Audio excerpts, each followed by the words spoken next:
So we continue to evolve and correct some of those particular ills. But the major task ahead of us is to ensure that every nook and cranny of the Federation of Nigeria, Peter Obi has connected with them, and he has already been able to do an excellent job of getting the people who were not there before, now they are alive. Let us just be humble in terms of our area of coverage. There is no politician today, quote me, there's no politician today that can tell you that he can give you a block vote of a region, apart from Peter Obi. There's none. What region are you talking about? About Southeast, which of course Ebonyi falls into. Anambra, Imo State, Abia State. Imo State. Imo State. All of the 5 states. All of the 5 states in the state. You can be sure that Peter Obi vote, if election take place today, would be a block vote for him. Just my people, as the halt, it don't happen. No. All those doubting Thomas, when they doubt Peter Obi, no, don't hear them. Please, obedient to the house. Please hit this like button, share this video, and continue watching it. May I not talk too much. There is no single politician in Nigeria that can deliver that, including the Mr. President as of today. So you think that the entire Southeast will vote for Mr. Peter Obi in 2027? They can continue trying, but they cannot get it. So that brings me to the people of the North. Yes. Because now the conversation has extended to the North. Yes. Why did the North not vote for Obi last in 2023? And why do you think the North will vote this time? They did. Maybe not commensurate to the level of expectancy. I'm from the North. I voted for Peter Obi, and quite a number of people. Not I know enough the to mark win an number that was election, enough for me, and we have a target. As I just told you, can you believe for the first time, because of one single person, Peter Obi, we held Twitter space in Hausa language. In Hausa language. It has never been done. On 2 occasions, even on those particular, people are speaking, young boys and girls of northern extraction are the one championing. You can Google it, it's verifiable. I was on the space. But I thought they said politics is local. So when you're dealing with Twitter for the North, which we know doesn't have a high Twitter population, is that politics enough for you? Good. The question you want to ask yourself is that it is dominant in the South at a point. It's a wearing house. People meet and speak their minds freely. And we have already now have physical presence of those particular persons. In Lagos, we just had a program. Peter Obi was not at that particular program, but the hall was filled to capacity.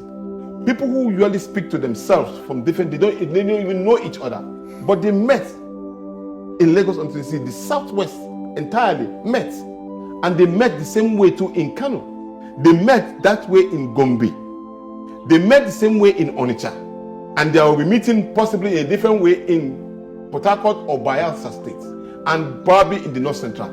The issue there is that at a point in time, you may just like you say, maybe 0.5% of people who are interested, they don't do Twitter, they only do TikTok, and then they just do dancing and all of that. But this has changed. Now you're talking reality now.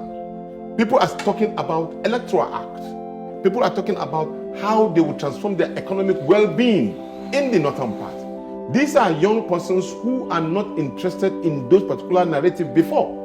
But now they are interested in doing it because of one person, and that's Peter Obi. Why? Because they know that the dynamics has to change. He went to areas where people do not have pipe-borne water. He provided them with boreholes. They are up and running up to tomorrow. That is care for the people at the grassroots, and that is connecting with them. On a daily basis, he talks about, look, there was a fire outbreak in Zamfara State. Zamfara State has been known to be one of the most dangerous parts of this country at this particular point in time. Say, go there. Go and commensurate with the people. See where we can give aid and support to them. And we did. He sent money to those particular persons. How many of our people go to? They only like to go to a fun fair where they will put on their Barbariga and all, but then care for the people. But Peter does. That's what difference he has with the people. I'm speaking this because in my, how many years in politics? Over 40. You know me, I've been in this for a very long time. I was in secondary school from 3 that I joined the Hanifa Oyemi's political party. From 3. at my young age. Some still can find me as a very young person. I'm still in it, but on the opposition quest for a good governance. And I have never, Gani did wonderfully well. You know, I'm a product of Gani and Balarabe Musa and Otto Nwankwo. So you can see the lineage in which I come from. And so he has been able to connect with that kind of ideological political system, getting closer to the people, because those are the people you want to help. In his life now, at the moment now, he said, Tanko, I don't need anything from anybody. God has blessed me. But then in that case, what about the blessing of God? How have I been able to put it to judicious use? And that is exactly what he's doing. Making sure that he puts this food on the table of Nigeria within his capable means. And also sending the message, let's turn around the economy of this country from consumption to production. And you look at the arable land of the northern part of this country and say, look, this is money on ground that can double what we are gaining from oil. Let's transform it into life. And that is exactly some of the things that he can do differently. Do you know, from his own calculation, as he mentioned yesterday at the gathering, he said Netherlands is not up to Niger States. Netherlands. And they are producing more than what we make from oil. Just one landmark in Nigeria. So you can imagine if Niger State can be turned into a hub, agricultural hub. You can imagine Maiduguri with that kind of huge land. You can imagine Kano State, Zamfara State. You can imagine Kaduna. Not talk about the ones in the south. No, not at all. Just talk about the lands in the north. So what we will be making as a country will be unbelievable income. And that way, it will have taken care of simply our insecurity. Just as we wrap up this conversation, with regard to the politics of things, it almost suggests now that as far as the Labour Party is concerned, it is only Mr. Peter Obi's ambition that is priority. I say that because you are losing members every day, just about every week to be specific, in the National Assembly. Every week. How do you intend to win? What this means is that the chances of other members of your party are getting thinner by the day as your political strength depletes.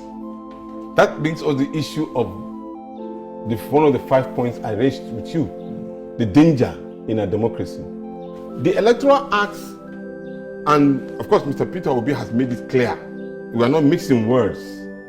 This particular government is involved in the problems that we are facing in most of the political parties. And unfortunately also, they had an enabler, the Electoral Act. Because the Electoral Act was actually clear, but it was not enforced. That you cannot trade somebody's manifesto for another manifesto and still contain that particular chair. It's totally unacceptable. Ethically wrong. Completely ethically wrong. But we have it in Nigeria, and that is because there are intimidation, coercion, and probably, stick and carrot approach. You must join us, otherwise we will do this. So that's why you are seeing many of the people who we are seeing joining the APC who are not joining themselves on their own personal will. And I want to commend those who have remained resolute and determined to remain. But your members are also joining the PDP. And that's what I'm saying. Are they being coerced to join the PDP as well? Everybody, because probably that is where we need adjustment in the Electoral Act. I mentioned it earlier. You see, the Electoral Act needs to give us a proportional representation, where funds that are supposed to be allocated to each of the political parties remain with the political party, those who are in position in the National Assembly. That way, everybody will feel the security that it's looking for. Many people want to go to a place where they feel there is a certain security. I agree that we have an internal issue within the party. There's no doubt about it. But that is a caveat that the Constitution provides for and that is where it is faulty. It is faulty. It is meant because people want to use it as an alternative or probably an exit way. You cannot, Terry, look at me. Me and you contest on the same political party. We won. And we sent to the people that this is ABC, what we are going to do based on our manifesto. Then because already we've won and then we just trade it in and go back to political party C. Do we have a right to sit on that particular seat? Obviously no. If we want and we are popular, we'll go back to the people. We seek for election. That look, gentlemen, I saw that the manifesto of political party A and B was not favorable and is not delivering to you what I promised you. So therefore, I want to change to political party C. So I left my seat and I'm changing myself. Vote for me so that I can bring the manifesto of political party C to you. That is what is expected to be done. And the electoral and constitution also provide that. But because of the manipulation tendency in our system,